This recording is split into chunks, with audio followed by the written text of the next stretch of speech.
Throughout the book, there's oral histories, really. I mean, so you've got the point of view of the guy who's working on the turbine, or you got the point of view of the guy who's putting in the caulking around a bolt, and you're like, oh, I didn't realize that's the level this was going to be at. It is, yes. Your wives talking about what it was like to move in next door to somebody who'd been in the town for 2 or 3 generations, and they were only going to be there a short time, and how you get your kids together and all that stuff, the social aspects. The social chapter was actually the first one that I wrote. And it was not something that I had planned on having. But what would happen would be I would call a gentleman to interview him, and his wife would answer the phone. And the comment would be either, oh, we love talking about that. That was a great time in our lives. Or it would be, oh, no. That means he's going to bring out the slides again. And that's going to bring back these memories of a time in my life that I would like to forget. And then they would hand over the phone to their husbands. So I thought to myself, I can't let that opportunity and that sort of feistiness and portrayal of women in the 1950s go. And it added a different element to it, I think. Women who were veterinarians, who couldn't have a career, women who thought that they were very metropolitan. They've been dragged off to the sticks. Sticks with no proper places to buy clothing. And then the worst part, they would publish the comments with their names in the newspaper about commenting about life in Messina every once in a while. So they couldn't even just sneak around quietly. I like to call them it's like the New York housewives. They were the Messina housewives, I call them. Messina Housewives, the reality show. It was. This is how it is in Messina. That's how it was in the 50s. Yeah. This is how they spoke about each other and still speak about each other. So that gives a voice to a story that otherwise really doesn't have a voice. It's a very it can be a very technical thing. Yes. Yeah. I'm thinking if a guy wrote this, and maybe this isn't fair. I don't know, because David McCullough does the same sort of thing, but. If you sent a guy up there to do this story, maybe he wouldn't pick up on this. Like, oh no, he's going to bring out the slideshow. Exactly. The thing that comes through is that people spend their lives doing something. We all spend our lives doing something. We all take pictures. We all have stories to tell.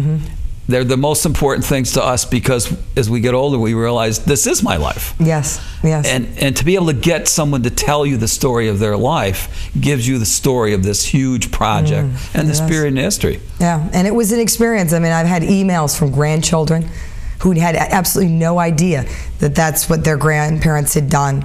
I've had children who have called me and thanked me for finally putting the stories that they had heard over and over and over again in print, that so that the next generation, the grandchildren of these gentlemen, could see. And many of them have passed away.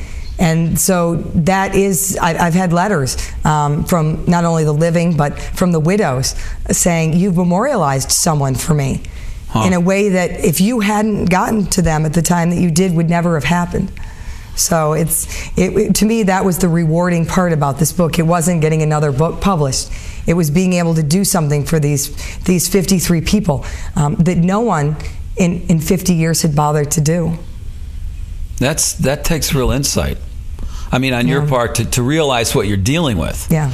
Now, I also, as a writer, I noticed how much work you must have done on the index and figuring out how to put things in certain places. How does all that work for a writer? Well, I think the most beneficial thing a writer can have is a good copy editor. And that's one of the things that I benefited a lot from at Syracuse University Press. They set me up with a woman who had read similar projects to this. And her comment was, I'm not going to touch the interview text. That's yours. But as an outside reader, I will make comments on sections that people who aren't familiar with the subject would be able to understand. So that's where a lot of the segments of the book, there is my writing in there to explain things like machinery, to explain the political aspect, to explain certain phrases or uses of technology. But it really, I mean, a writer is only as good as the people or around her or him. It's a support system, whether it be your family, whether it be a copywriter, and it also is something that you have to be passionate about yourself and open to changing the direction of where something's going to go. And that's a difficult thing to sometimes do. Yeah, when you say copy editor, I think a lot of people think, well, that means line editing. You go through there and look for mistakes in syntax and grammar.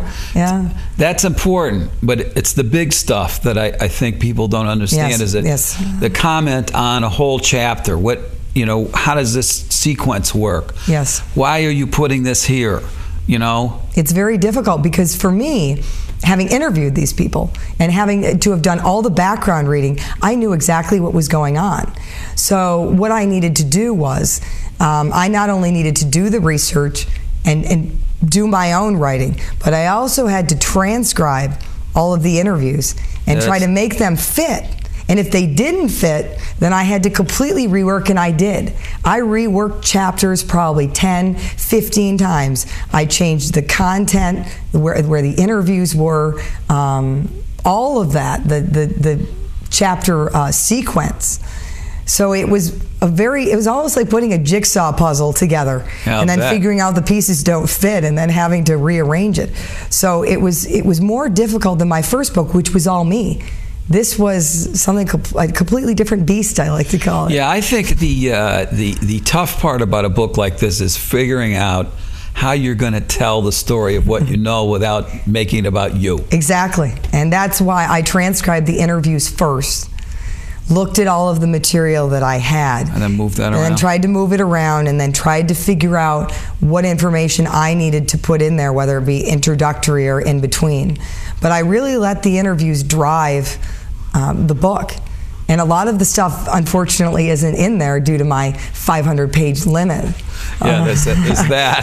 It's like a deadline. You done with that yet? Yes, yeah. You can't. I was told initially that I had to cut out entire chapters. The women's chapter was one. The political chapter was another. They wanted me to cut it down to 250 pages, and I said, well, would you like to see me tarred and feathered at the 50th anniversary, or worse yet, with walking around with cement shoes because I've left out these gentlemen? Right. So I had to make a choice, and I fought for the people who were in the book. Well, historians like you are very important because it's one thing to write the stories, it's another one to read them. And I think this is incredibly readable. And Claire Puccia Parham will be back, we hope soon, to talk about social media and its effect on learning. She does know about that because she's involved with that. On the St. Lawrence Seaway and Power Project, we wish you a lot of luck. Thank you very much. And see you again. Thanks for being with us.